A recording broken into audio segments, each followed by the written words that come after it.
Kabir sir, पूजा, अलाया, आप तीनों का बहुत बहुत स्वागत है। Thank you. बहुत प्यारे लग रहे हैं आप तीनों। Thank you so much. और जिस तरीके से इन्होंने एंट्री ली है ना, दिल खुश हो जाता है देख के। लगता है रॉयल फैमिली फैशन शो पे जा रही है, रैंप वॉक करने। कितने प्यारे लग रहे हैं सर। आइए, बहुत बहुत स्वागत है। आइए प्लीज। कबीर सर की आप पर्सनालिटी देखिए, क्या हाइट, क्या फिटनेस, क्या लुक और क्या दमदार आवाज है। लड़कियां जो क्वालिटीज अपने बॉयफ्रेंड और हस्बैंड में देखती हैं ना, वो सारी इनमें मौजूद हैं। एक्चुअली इसीलिए इनके हिस्से में आई भी ज्यादा है। तो सर, बहुत अच्छा लग रहा है आपको आज हमारे शो पे देख के। पहली बार आप हमारे शो पे आए हैं। कपिल, तुमने मुझे बहुत खुश किया क्योंकि तुमने मेरी पूरी फैमिली को बुलाया है एक साथ कपिल शर्मा के शो पे। कोई छोटी बात नहीं, बहुत बड़ी बात। हमारा सौभाग्य है आप आए। मैं बहुत ही खुश हूँ, बहुत ही खुश। शुक्रिया sir, thank you for coming. Sir, एक बात पूछनी थी। अर्चना जी का भी बहुत सारी लेडीज का सवाल था, जेंट्स का एक्चुअली ज्यादा है।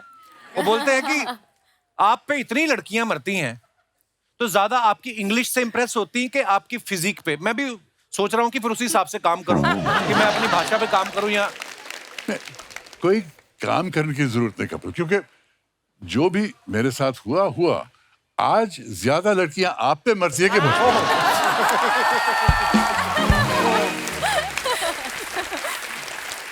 पूरी फैमिली इतनी ब्यूटीफुल है ना। आप पूजा जी को देख लीजिए, क्या मेंटेन किया हुआ इन्होंने। आपको देख के ना मुझे सिजलर की याद आ जाती है।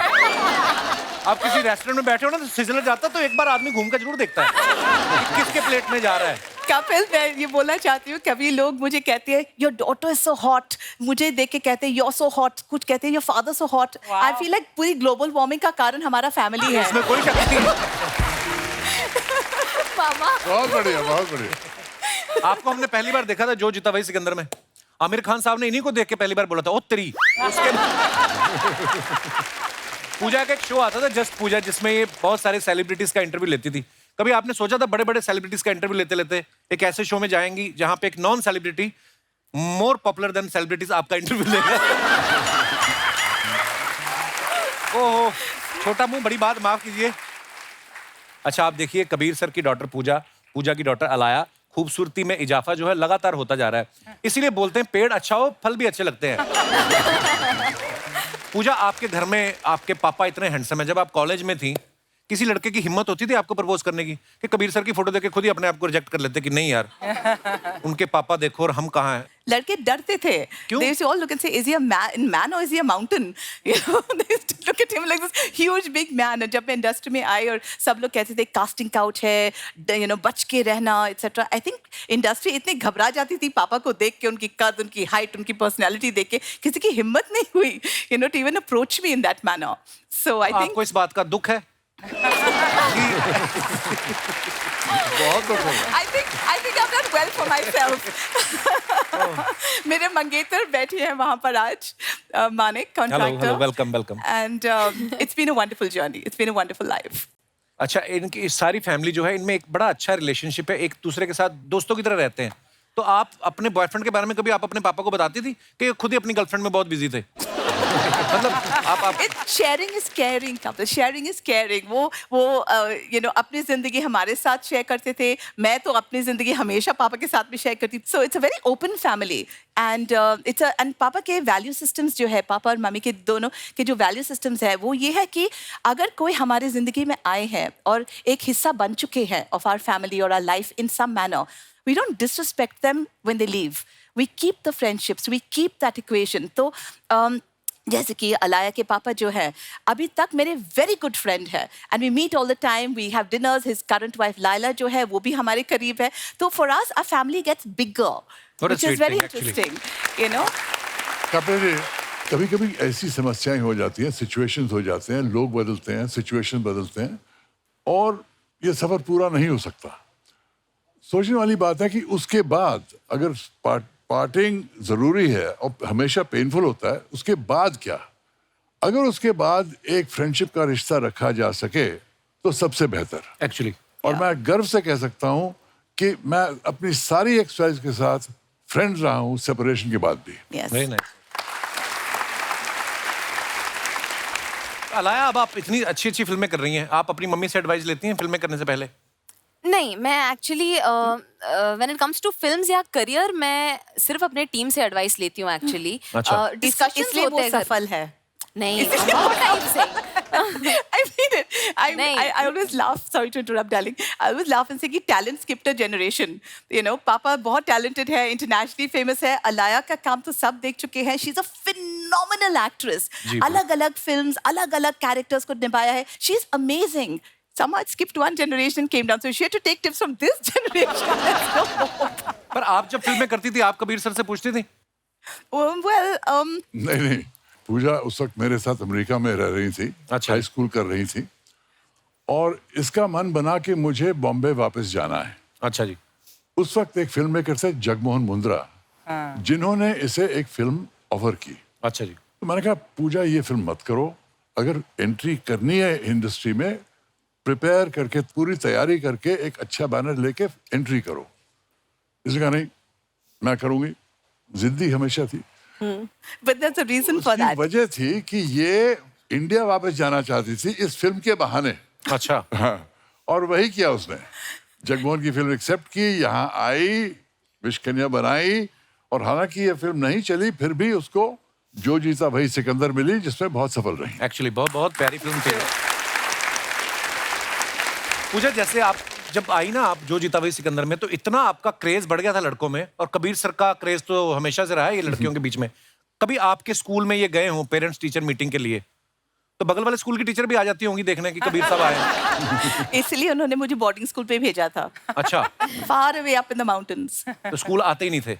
Of course आते थे, and you know all the mothers would obviously say, you know, your father so handsome. Forget that. Italy जाती थी, पापा बहुत बहुत मशहूर है इटली में, और वहाँ पे मैं जाती थी तो सारे इटालियन लेडीज जो है आके बोलते थे, we love your father, I want to have his child.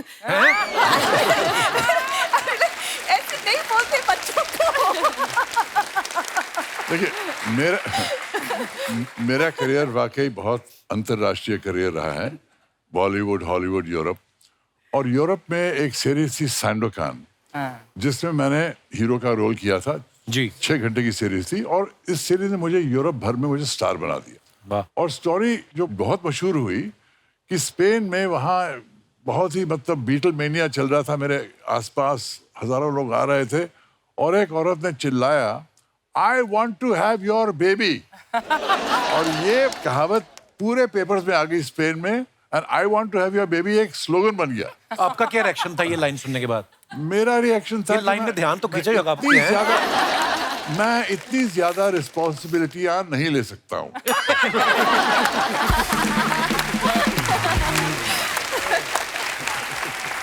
Kabir sir, ऐसा होता ना कि कोई बड़ा हैंडसम लड़का है 18-20 साल का, तो मोहल्ले वाले आसपास वाले बड़ा बोलते ना कि तुझे तो हीरो बनना चाहिए, तो आपको बोलते थे आपके आसपास वाले कि आपके मन में शुरू से था कि मुझे एक्टर बनना है? नहीं, मुझे कोई ऐसी तमन्ना नहीं थी।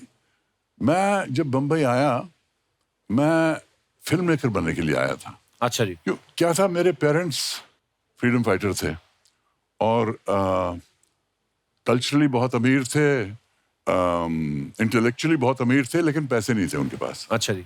लेकिन बहुत सैक्रिफाइस करके उन्होंने मुझे मशहूर सेंट स्टीवेंस कॉलेज दिल्ली में एडमिशन मिली। अच्छा। लेकिन एडमिशन के पैसे नहीं थे मेरे पास, तो पैसे कमाने के लिए मैंने ऑल इंडिया रेडियो के साथ काम शुरू किया। ऑल इंडिया रेडियो के साथ काम शुरू किया, और फिर वहाँ कई किस्से हुए, मैंने बीटल्स का इंटरव्यू किया, वो सब किया। सर, वो बड़ा मजेदार किस्सा था। बीटल्स ग्रुप जब इंडिया आया, वो किसी को इंटरव्यू नहीं दे रहे थे इंडिया में, अपना शेड्यूल खत्म करके निकलना था उनको, और इन्होंने जाके उनके मैनेजर को बोला कि देखिए मैं ऑल इंडिया रेडियो की तरफ से हूँ, गवर्नमेंट अनाउंस कर चुकी है आपकी इंटरव्यू मेरे साथ। सर, इस उम्र में इतनी आपने जो साजिश रची उस समय, वो बड़ा कमाल का किस्सा था सर। मैं चाहूंगा कि आप प्लीज हमारे दर्शकों को बताएं। मैं बीटल्स का सबसे बड़ा फैन था, तो जब मैंने सुना कि बीटल्स दिल्ली आए हैं, मैंने ठान ली कि मैं जाके उनका इंटरव्यू करूंगा, किसी तरह का मिल कराऊंगा। दिल्ली में ठहरे हुए थे, लॉबी में सारे जर्नलिस्ट ढूंढ रहे थे बीटल्स को। मुझे पता था कि मुझे मैनेजर को कैच करना है। 2 घंटे बाद मुझे मैनेजर दिख गया, और मैंने उसको कहा कि देखिए मैं गवर्नमेंट ऑफ इंडिया से हूँ, और सरकार ने अनाउंस कर दिया है कि रात 10 बजे बीटल्स का इंटरव्यू होगा। उनका nonsense, the boys will not give any interview to anybody. मैं कहा no sir, I am a big Beatles fan, अगर ये नहीं करेंगे सरकार के साथ बहुत बड़ी प्रॉब्लम हो जाएगी। उसके पहले उनके साथ कुछ हुआ भी था ना, सब फिलीपींस में जो शो करके आए थे। वो क्या था, फिलीपींस में उन्होंने एक शो किया था, उसके बाद फिलीपींस के जो रूलर थे उन्होंने बीटल्स को कहा आप हमारे घर आइए और हमारे बच्चों के लिए गाने गाइए। बीटल्स ने रिफ्यूज कर दिया, तो बीटल्स के पीछे पड़ गए और बीटल्स को जल्दी फिलीपींस से निकलना पड़ा और इसलिए दिल्ली पहुंचे थे। तो मुझे पता था, क्योंकि I am a Beatles fan, कि फिलीपींस में इनकी बड़ी प्रॉब्लम हो गई थी, इसलिए मैं गवर्नमेंट कहता रहा क्योंकि मैं जानता था कि यही पॉइंट है उनकी वीकनेस। और इवेंचुअली जब मैं ब्रायन एप्स्टाइन को मिलने गया, वो पता नहीं उसकी हालत, तबीयत खराब थी, क्या था, उसने कहा I can't do this, come with me. दरवाजा खटखटाया, पॉल मैकार्टनी दरवाजा खोला और उसने कहा boys do me a favour, give this chap an interview. And I was in with the Beatles in the hotel room, all for the Beatles, the biggest musicians on the planet, symbols of the 1960s. That was another Udaipur moment for me. Wow. I felt I had died and gone to heaven. वहाँ तो क्या हुआ, ये interview ले लिया, broadcast भी हुआ। एक हफ्ते बाद मैं जब गया ऑल इंडिया रेडियो के पास कॉपी देना इंटरव्यू की, उन्होंने मिली नहीं। इंक्वायरी लॉन्च की, पता चला उन्होंने किसी और का इंटरव्यू मेरे इंटरव्यू के ऊपर रिकॉर्ड कर दिया था। और ये मतलब मुझे इतना सदमा पहुंचा कि मैंने कहा मैं इन लोगों के साथ काम नहीं कर सकता हूँ।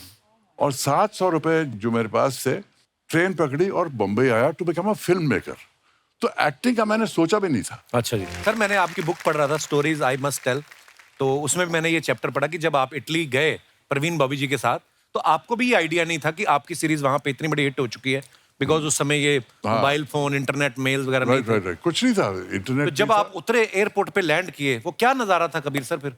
अब जैसे आपने कहा, मुझे पता नहीं था कि सीरीज कैसी चल रही है, तो पहुंचा इटली, तो मैंने एयरप्लेन से उतर रहा था। उन दिनों में सीढ़ियां हुआ करती थी जो एयरपोर्ट प्लेन से टारमैक तक पहुंचती थी। और जैसे मैं उतर रहा था वरीन के साथ, मैंने देखा पता नहीं कुछ 100 पापरात्सी अपनी फ्लैशिंग कैमरास के मेरे सामने खड़े थे। और मैंने सोचा कौन सी सेलिब्रिटी है इस प्लेन पे, पीछे घूर के देखने लगा और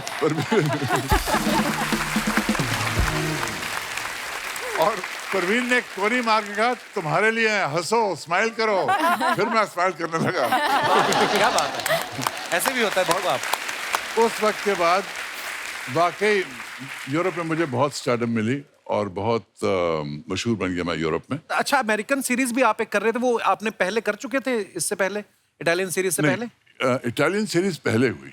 अच्छा जी। उसके बाद मैं हॉलीवुड गया, उसके बाद मैंने जेम्स बॉन्ड की फिल्म की। जी जी जी। जेम्स बॉन्ड की फिल्म, जेम्स बॉन्ड की फिल्म करना बहुत बड़ी बात थी, क्योंकि सबसे बड़ी बात यह थी कि मैं पहला इंडियन एक्टर था जो जेम्स बॉन्ड फिल्म में कास्ट हुआ। वाह।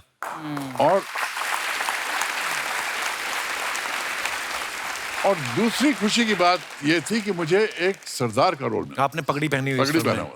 तीसरी खुशी की बात थी कि जब मैं पिक्चर की शूटिंग इंडिया में हुई, लेक पैलेस में शूटिंग हो रही थी, मेरे लेफ्ट पे रॉजर मोर खड़े हैं, मॉड एडम्स हैं, James bond and the leading lady, इस तरफ कभी ब्रोकली और फैमिली, जो मतलब जिन्होंने जेम्स बॉन्ड सीरीज फिल्म की सीरीज शुरू की, और पीछे जॉन ग्लेन डायरेक्टर हैं, आसपास सब लोग खड़े हुए हैं, सब नारे लगा रहे हैं, कबीर बेदी जिंदाबाद जिंदाबाद। मुझे लगा मैं स्वर्ग में पहुंच गया हूँ यार। ये बॉन्ड फिल्म में इंडियन एक्टर यहाँ नारे लग रहे हैं इंडिया में, कितनी खुशी की बात है। एक्चुअली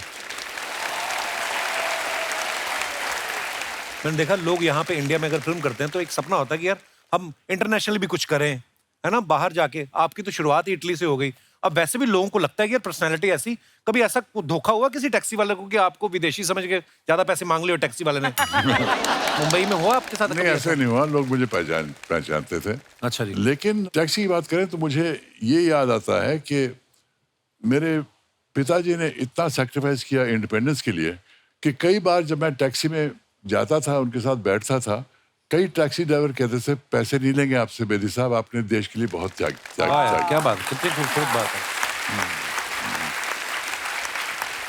आपको ना लेट नाइट तक आपकी बुक पढ़ रहा था, तो सुबह उठा तो मेरा बेटा है 2 साल का, वो आया, आपकी खूबसूरत इतनी है पिक्चर, लंबे बाल दाढ़ी रखी, तो त्रिशान आया और उसने आके उनको जय करने शुरू कर दिया।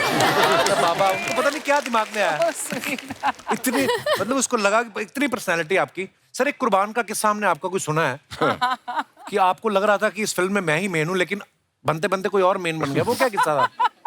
ये प्रोड्यूसर कुर्बान के आए थे और कहने लगे कि इस पिक्चर में 2 लोग हैं, सुनील दत्त हैं और आप हैं, अच्छा। Clash of giants. क्या फैंटास्टिक स्टोरी सुनाई, बहुत अच्छी लगी। लेकिन हमें एक लड़का चाहिए, लड़की चाहिए गाना वाना गाने के लिए। तो मैंने कहा देखिए, मैंने सुना कि सलीम साहब का लड़का सलमान खान बहुत अच्छा काम कर रहा है, अभी पिक्चरों में आया है, उसे ले लीजिए। तो सलमान को साइन कर दिया। अच्छा। और आयशा जुल्का को एक्ट्रेस साइन किया। पिक्चर के बनते बनते सलमान की 4 बड़ी फिल्म्स हिट हो गई। अच्छा जी। हमारी फिल्म में 14 गाने आ गए और हम बैकग्राउंड म्यूजिक बन गए।